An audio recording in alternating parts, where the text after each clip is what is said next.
Keen, and we are two brown chicks changing the face of therapy on both sides of the couch. Yay. Thank you for joining us. Both sides. This side and that side. Yeah. Let's do a quick explanation of that. I feel like we haven't explained it in a while. So we say that because we are really big on having more brown people in therapy and more brown therapists. Yes. So we need people on both sides of the couch that look like us. Right. So today we are joined with Jarren and Douglas of Reading with a Rapper. Love it. And when culture meets the classroom. Yes. Oh, I love it. So we're excited to talk to them about what they have going on and how they're influenced the youth of our culture, our communities. Yes. And so can we just start with like what is Reading with a Rapper and what inspired y'all to do this? Yeah, y'all are busy. So Reading with a Rapper is a actual literacy curriculum that teaches kids how to read and write through rap lyrics, content, and technology. I love that. Yeah, and it kind of like stemmed from an actual nonprofit which is called Legends Who Live. Mm-hmm. So we founded that like in 2013, straight out of college at 23, where our mission is to fund and equip disadvantaged youth and communities through workshop programs and events. I love that. Wow. Okay. So this is year 5 of y'all doing six. this type. Yeah, going on to 6 years. 6. Mm-hmm. That's and straight out of college. Straight out of college. When you still figuring out what you learned in college and how you're gonna apply it, you're like, we're gonna change the world. Yeah, that's literally how it happened. Like we figured it out in our dorm room about so. As soon as we graduated from college, but everybody else is trying to get job offers and stuff like that. We both had job offers and we turned them down because we knew that's not what we wanted. Wow. I love that. So we struggled though. Starting ain't always easy. You just gotta start. The struggle is very necessary though. Yeah, it is. Thank you for reminding me of that this month. It's very necessary. It's always something. So you said y'all came up with this whole idea while y'all were still in college. Well, the Legends Who Live part, like Reading Rapper didn't come into, you'd be really surprised. This summer. Oh, wow. It's very and it's grown extremely quickly. The scary part is we haven't even really get the curriculum yet. We get it. We get how that works for something just like, what is this? Yeah. And people are hungry for it. Yeah. Well, Legends Do Live is the umbrella that this is under. Right. Can you tell us then a little bit about that particular?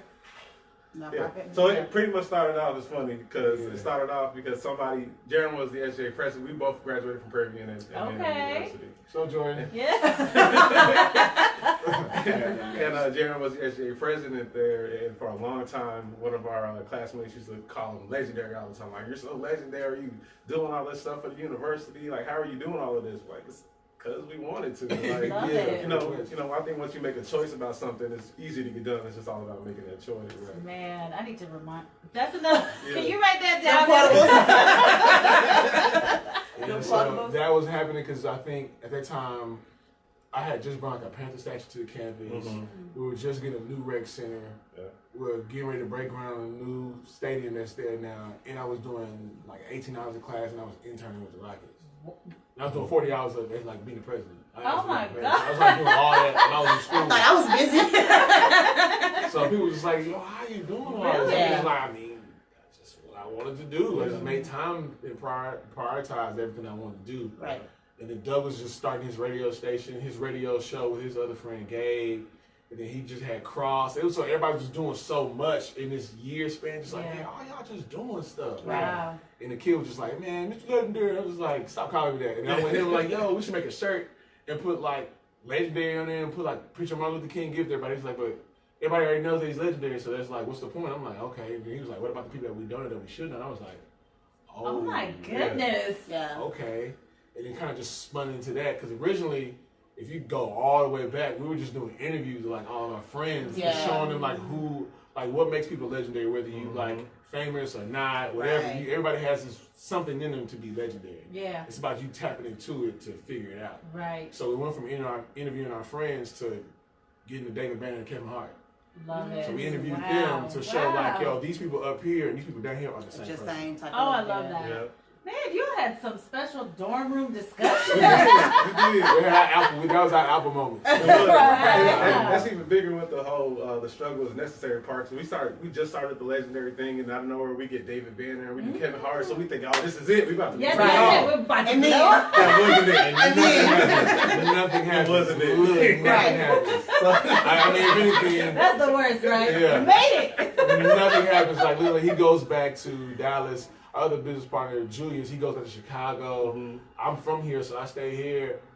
And that's when the struggle got too good. Life really kicked in, go get jobs. And it's like, all right, we kind of need money. So, and like, we need money, and at the same time, we were just like trying to do a nonprofit without even studying. The background wasn't enough. Like, it wasn't. We just knew we wanted to help people. Wow. You know, but we figured out as we kept going. Okay, how does this go? It went from the interviews, going to the schools, showing the interviews, talking at schools to where, okay, wait, we're really doing like actual events for these kids now, resources, and I went to go sub for a whole year just to figure out how kids really maneuver. Then we started seeing like how literacy was just like a daunting problem. Yeah. And then that's what I'm like, last year I'm like, hey man, I got an idea, because people were walking around doing like the whole reading the rappers, reading books like Dr. Seuss and just little things that the social media just was doing in the universe. And I was like, okay, we need to make this something like kind of real. Yeah. And so like we went to actually the curriculum is actually written by ELA teachers. Wow. And so when we actually come in and do it, the teachers actually are teaching the class. Yeah. So we have like a special ed education teacher and an actual ELA instructor that do this. So it's like real teachers doing this like real I love this. time. This is so. I love that this is another example of you get a spark of inspiration, and sometimes we can talk ourselves out of it. And you all are just kind of, all right, let's dive in. Let's dive in. I love that. And then seeing the changes and seeing how it's impacting the students that y'all are working with. Yeah. So what changes do you feel like y'all seen as y'all worked with these students, especially as they're getting better with their literacy and things like that? Like I said, for us not even to really have, we've been doing like a little mini tour just promoting what the curriculum is because it's so new.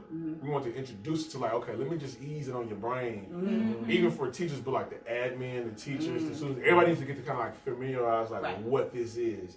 But doing that, like we went to one school, and every time we do, we ask like the class to stand up, say your name, what's your favorite rapper. One kid specifically, he was Hispanic. He was like, I don't listen to too much English music, so I don't really have a favorite rapper. Except at the beginning of the class. By the time he got done, his hand was raising up every time, answering every question. He downloaded the rapper's music right there. Every song. We was only in there for 30 minutes. Wow. And so what we're seeing is like, what we're trying to get people to understand is if we're not trying to change the information, we're trying to change how they get it. Absolutely. So that they stay engaged. They're thinking. Like the class that we had, she was like, yo, I'm really surprised this is really quiet. This is like one of my most rambunctious classes. Wow. They were so quiet because they were thinking. Yeah. And they were interested. Intrigued, Yeah, Intrigued they connected with, yeah. Getting them to engage and stay connected. And care. Yeah, and care. Yeah. I mean, these kids know, these kids are not dumb. Right. They just know real from fake. These kids like, if you, and if they can't trust you, they're just not, not in it. They checking out. You got like a 5 to 10 second window. Yes. There's so many similarities that I feel like between what you all have tapped into with kind of what we do, and that idea that when somebody connects with you, right, like that key, like they're connecting with it, they trust you. Now I'm open. I'm willing to, I'm open to learn. I'm open to grow, essentially. So I love this. Yeah. And I can see how, because curriculum is so like one size fits all, which is not fair for a lot of brown kids because it's not about them. And so then it's like, oh, it's something wrong with the kid if they don't engage, as opposed to we need to change the curriculum to engage the kid. Exactly. And so I think that's amazing that y'all found a way to engage them in a different way. Yeah, definitely. It's like the old traditional way of education is just so like everything's changed in America. Except that. But education, Except literally. that. Literally is the same thing. This is so true. And even though we see it's not working, Right. it's still not changing. I don't Nothing is understand changing. how you don't change the one thing that drives your community. Absolutely. Economics, everything. Like it literally drives everything. The kids really are the nucleus to really everything. So it's just what we saw. We just like how these kids are learning on a different frequency. They're taking information differently. They retain it differently. Their attention span's different. So it's like you can't come to them with a 1990 type of education. Right.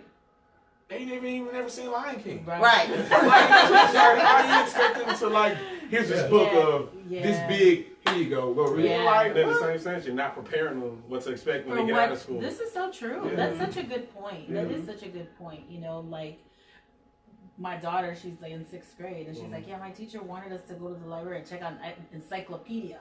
And she was like, what is that? And why do I need to know what like, she was real offended. Like, what's the point? You know? And I'm like, well, I guess, you know. So you could just I'm trying to tell her, you know, like, she's like the value of looking it up. She's like, no. But Google. That's why we saw like, all right, how can we grab their attention without saying one word? And so when they walk into a room, and the room's a different color, or the headphones are a different color, because we know that depicts your mood. It helps you as far as setting a theme within you. Absolutely. So off the top, you're like, oh, what are we doing? Oh, we're doing ELA today. It's like, all right, you know, so it's like, we didn't do nothing yet, literally, just off the presentation, because kids pay attention to presentation. Absolutely. So when you walk into it's like, oh, it's all blue or all green. It's like, well, oh, this has never happened in school. So it's like, okay, what are we doing? Then we break down what we're doing. It's like, rap, dope. And when we do like the little 45-minute thing, it's like, okay, we do figurative language because it's kind of easy. Metaphors, similes, hyperboles, personification, stuff like that. We do like a little channel where we show songs that have them that they listen to every day. Like, oh, I didn't even know that was a hyperbole or that was whatever. And then we actually break down our actual song. They have to go find it. So they've shown us what they learned from this little challenge on the actual paper. And so like, oh man, this song is dope. And then we're like, cool. Then the rapper walks in. Oh my goodness, I love that. Ooh, that gave me chills. That's like the big, you know, the curriculum's an 8-week course. So at the end of it, that's their big surprise. Like they don't know that the actual rapper they've been studying for that entire 8 weeks is actually going to come. Talk about why he did it. Talk about, you know, what he was going through when he went through it. You know, and all of that. So like, amazing. There's a lot of similarities of what you guys do because within there's a social track. Where they have to focus on social issues for like 2 weeks. But the music is the medium to them to do that. So if a song is talking about mental health or gun control or substance abuse or whatever, there's somebody in that room that's probably going to have some correlation with that to where now they feel safe to talk about it in this safe space because it's after school based. Oh, I love that. Oh, this is, I love that. So we're reinforcing what they're getting taught in school, after school, but in a different way. Oh, I love this. So when you create that module for them to feel safe and to express themselves, talk about their things, and then we have to do ELA tracks for like 2 weeks with the songs. Like we actually figuring out what a figure language is, sentence structure, practical writing, creative writing, all that stuff like that. And you have to put both these together to write your album or your essay. Oh my goodness, this is brilliant. Like, like I want to go back to school just so I can. What is the response from like parents, teachers, admin? Teachers are just like, thank you. Because they want to be creative, but they're mandated by so much stuff. Yes. And so like for us to come in and say, oh, this meets maps, it meets the teaks, it meets all this stuff that you can do it, they're like, cool. And then I think principals and admin are looking at it like, yo, we've been trying to find something to reach these kids because it's just what we're doing, it's just not working. Literally just not working. And so we just felt like, okay, this is something that could be definitely dope for education and hip hop culture because now dismiss the stereotype of this music is ruining our kids. Like no, you're just not giving the right balance of it and the right music. So at the same time, it's giving these artists who aren't as mainstream, who may have who may have a different type of subconscious or conscious. They may have a different type of lyrics and marketing. So it's giving those artists a platform to really be able to spread their message, where most of the time people probably bypass it just because it's not that kind of stuff. And then when you learn, because when we do every month we do like one school, we do like one Regan rapper live event where we do adults, because we start looking at the numbers of like 33 million Americans in America today can't read. Wow. And I was looking at some of those statistics y'all have. That's scary. That's scary. So like when we did the one at City Hall at the mayor, it wasn't. We knew it was going to happen because we treat them like kids. And so, ask the first question like, who knows what hyperbole is? Nobody wants to really. Because nobody wants to be wrong. They're not sure themselves. Most kids like they know the answer, just like I don't know. It's been a long time. But by the time we got done with the class, hands up, the confidence level was up. I love that. So you can see how if this is working for adults, Absolutely. Yeah. What these statistics surrounding literacy?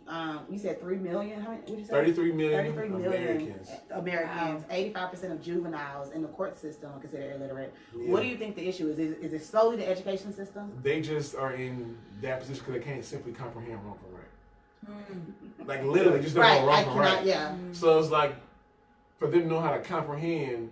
I shouldn't do this. Yeah. Like, you know, but That's if no one's teaching them or saying anything or them to understand it, they just gonna dwindle into it. Just not even knowing they just going into it, just don't know. Yeah, that's the number one basis of reading to help comprehension. Right. So So if you're having trouble comprehending, you'll have trouble along your life. Right. You're Developing that part of your brain. Relationships and everything. Look. Like it's into math. So ask me, can I read? Like, Is that the problem? You can't read, you can't do anything. Yes, this is so true. Well, and I like what you're saying about the confidence, right? Because how does that, we know when you're lacking confidence, how that impacts our mental health, right? Because, and here's another wonderful example where mental health, there's so many areas that are impacting our mental health. Not being, you just think about that child that feels, that's written off as this bad kid, and is struggling to read, right? And has become disengaged. What that does to their self-esteem, to their confidence, to their ability to learn, and then, like you said, later their ability to show up in relationships. Like it's all connected. It's all connected. Yeah. And that's when you get those kids that are in those positions where not because of their behavior or things like that, then they're deemed special ed. Right. Where it may not even be that. They just need some extra attention Different on ways that to area. learn. Right. Yeah. Oh. So how can people get involved? How can they support this movement? What do we need to That do? is the magic question right now. What do you need us to do? Everybody wants to get involved so much. Yeah. But you don't like. Right now, That's a good problem to have. I mean, true. I'm not gonna say we don't need it because we definitely do. But our biggest thing, like if you go on legendsdolive.com, you can go to the donation page, and there's 3 different tiers where you can give. Okay. And it's like the literacy part. We have things for teachers, and we have just overall what we do for like seniors and give them scholarships. Okay. And so you can set up to where you can take out $5 every week, or $5 every month, or bi-weekly, or annually. And there's different brackets of what you can do, and it just does it. Yeah. I think about, I think in the black community, essentially, like, our biggest thing is just, like, trust. Yeah. We don't trust each other. So it's like, but we've been taught not to trust each other. So it's like, that's the staggering thing that's, like, really just, like, not making us go to the next level. Right. It's like, we'll come to the table, but it's in like a, Right. I don't know. So I think our generation's kind of getting more towards, like, man, that's stupid. So, like, how can we just trust each other and just get things together? But, following the page, staying up to date with what we're doing. Again, people have to realize this literally just came out in August. Right. Yeah. So I it's like, get it. The structure and all that. Yeah. So we probably really won't roll the curriculum out till 2019, 2020 school year. Okay. And you're trying to get into the schools. We're kind of already in there. That's strategically what the tour was. So we've been doing different schools in different districts. Okay. And so, like, we're going to just finish that in 2019 because when you come back it's spring break, it's finals. It's no time trying to kind of plug in and do all this. So we're doing all that. We got a lot of exciting people that have called us that we're trying to work some stuff through now, and just bringing more, I think, likability to Houston. So I think we'd be on the phone with some of these companies that want to be, that's interested. Like, well, how about New York and LA first? I'm like, no, like, I really get agitated with that. It's like this market is here. Right. We're from here. Look at where Texas is on the education and all that. It's not even education, just like some of these music. The artists. It's just like all this stuff. Like, you should do it in LA. No. Like, we were on the phone with Beats. He's like, oh, you should do LA. I'm like, no, y'all come to Houston. So we all just get overpassed. Yeah. Well, good for y'all for maintaining, what it is that your vision is and what you're committed to. And I love how committed you are to the community, to the local community, and to just making these differences. I love that. Y'all are just dope. Love it. Yes. So what do y'all have a favorite resource, a book that either for the kids or for the adults?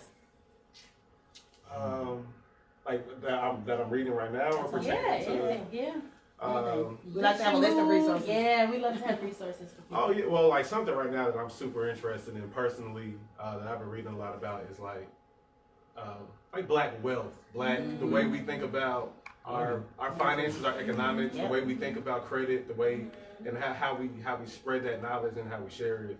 So and a lot about our culture, the mental genocide of all the things that we lost. Right. So I'm super interested in that. I've been reading a lot of books about that because that's super important to me. I try to live a life of I try not to be average. Like I want to live a life of where I don't necessarily want to be like wealthy or anything because I feel like that brings a lot of problems. But I want to be able to give that. I want to be able to give it back. Right. Basically. Yeah. I don't want to be wealthy or anything for selfish reasons. Like I don't feel like going to buy a Rolls Royce or anything. I feel like that's retarded. But I want to be able to get. I want to be going to buy one. I really will. If you really had the money, you probably would. No, I really wouldn't. I'll get a nice car or something like that, but it wouldn't be that. But I want to be able to use it to be able to share that knowledge. So with that's how we'll be able to bring our economics I better. even think what you just said is a because I'm into the same thing right now, and I think what you just said about like it's not like I want to be wealthy. Like I want to be wealthy. I want to be wealthy, but I also want to give a lot. Reasons, right, exactly. But when you reasons. hear wealthy, you automatically think like negative things about it and stuff like that. So that's hilarious that you said. I think mine is more. I want to be wealthy, but it's not monetary. Yeah. To have an abundance. I think it's just more so just like understanding how my brain and my body is connected to the universe and how I can dictate anything I want once I say it. Oh, True. Talking my language. look, Now. that's So I did a water fast for like a week. That's Ebony's language. But when you do that, you are forced to go talk to him, and then within that, It is. But she can probably tell you within that you just start knowing stuff like for no It's a reason. different awareness. It's a different awareness, and then like Doug can tell you anytime I call Doug and say, "Yo, I got this idea," I literally make it tangible. Yeah. I have not done one thing yet that has not been in my hands. Right. I love it. And I feel like that's the gift that God has given me. I can live whatever comes to my mind, it is here. Right. Manifested. Yeah, and I find a way to will people to get them together to see stuff in other people they don't see yet. I'm like, yo, you can do this. You're good at this, so how can we like make this work to where it's just like what it is? I love this. And that's like we're super big on that. Like, we tell people all the time, like anything you say, it happens. Like I tell myself the things I want, I say it all the time. Yeah. Like my fiance Jamaica, you know, Yeah, I tell love her. like the things I want, the You things I called want. her in. Yeah, the things I want for the things I want She called for me. the things I want for a reader with a rapper, the things I want for anything else I got going in my life. Like I say it every day. Like this is it. Like it's gonna happen, and it usually happens. Oh, I And love it's it. kind of spilled over into the team Yeah. too now to Yeah. where like I be 100% transparent with you. Like when we first started the company, we didn't know what we was doing, and like, we had like 30 people doing all this stuff, like this big elaborate team, and it didn't work because we didn't know what we were doing. Life got real for everybody. We didn't understand how to Be treat leaders people, be and, leaders, stuff like this. Like this past maybe 2-3 weeks ago. Yeah. Like, it's the first time we paid everybody. And that was like a huge moment for us. I mean, it's been 4 months, y'all. Yeah. You said you started in August. Like, Yeah, I'm like, talking about the whole- about you in talking about the whole 5 years. year. Like, Okay. Because we didn't know what we were doing, but Yeah, like I feel that. we were gaining all these people, relationships. But that's how God set you up.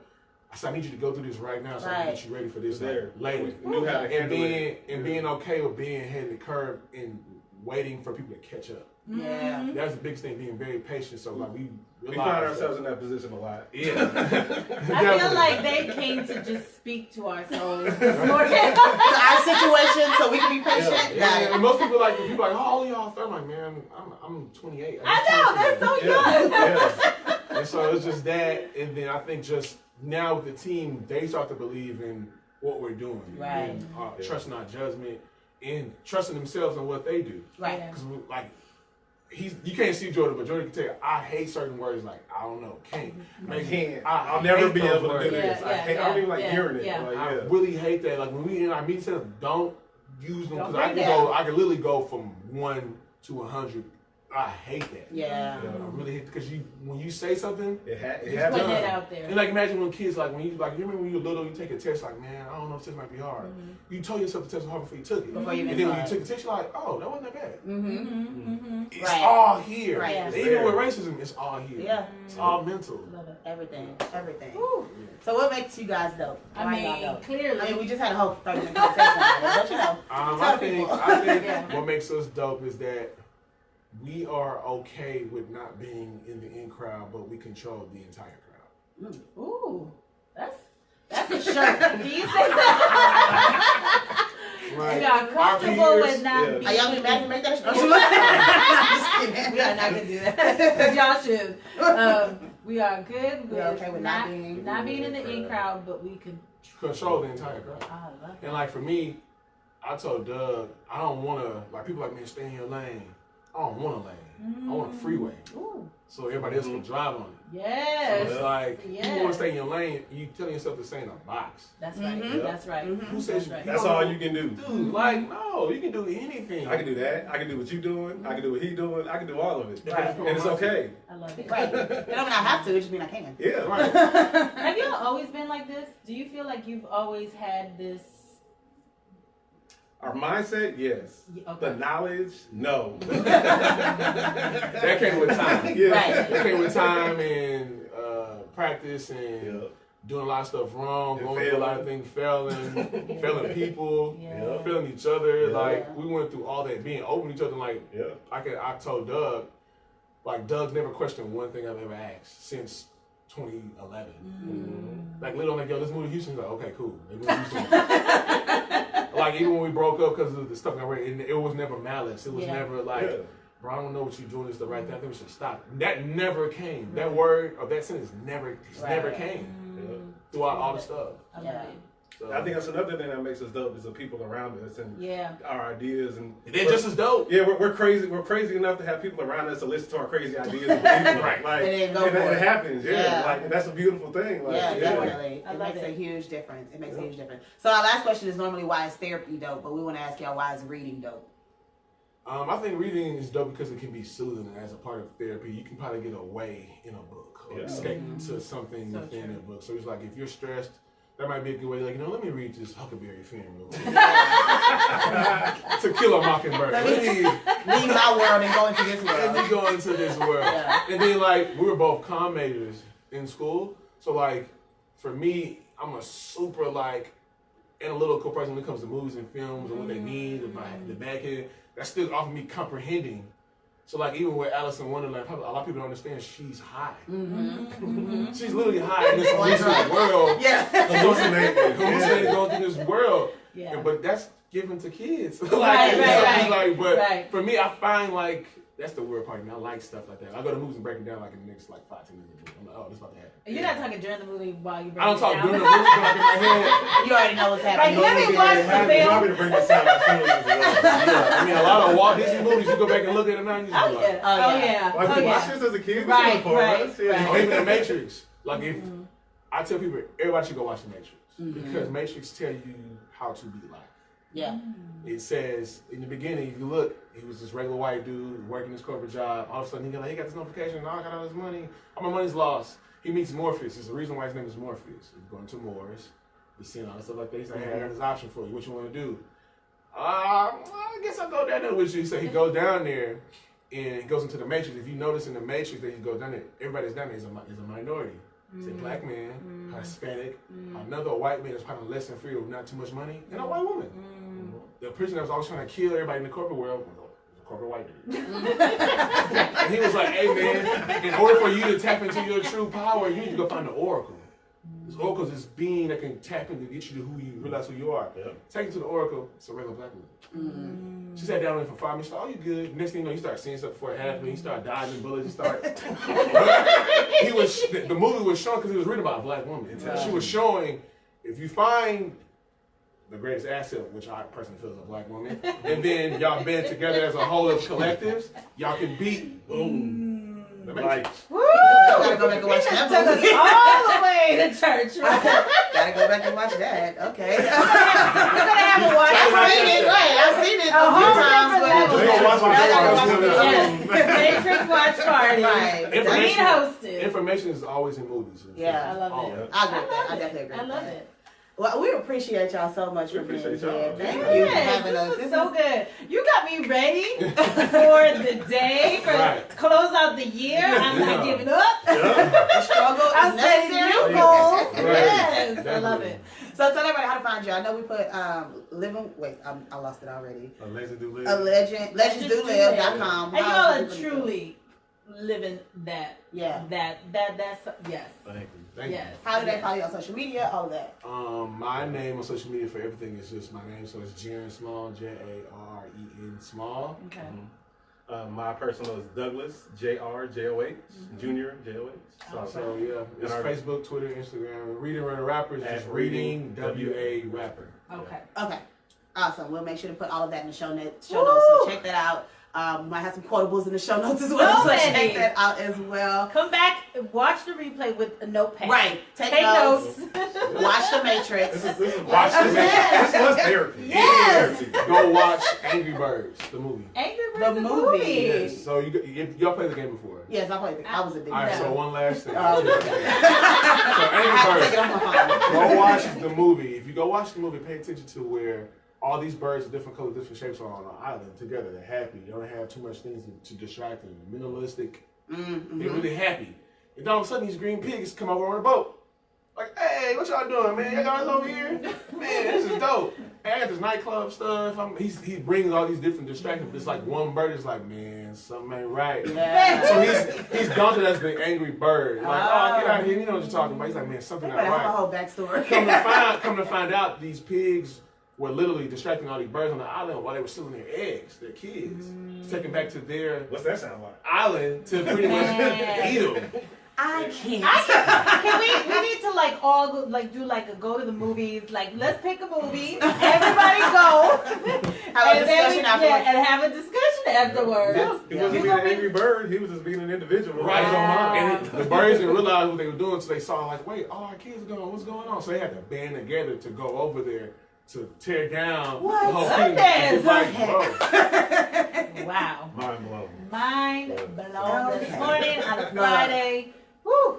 So much to Thank digest. y'all for joining us. Thank We you. just gotta stop at this point. We will talk to y'all next time. Melanin and Mental Health across social media. MelaninandMentalHealth.com. And yes, stay tuned. Follow the Melanin and Mental Health Facebook page for updates. How about that? and also how you can continue supporting these fellas. Yeah, we'll put all we got that more on. coming with that. Okay. Okay. All right. Bye.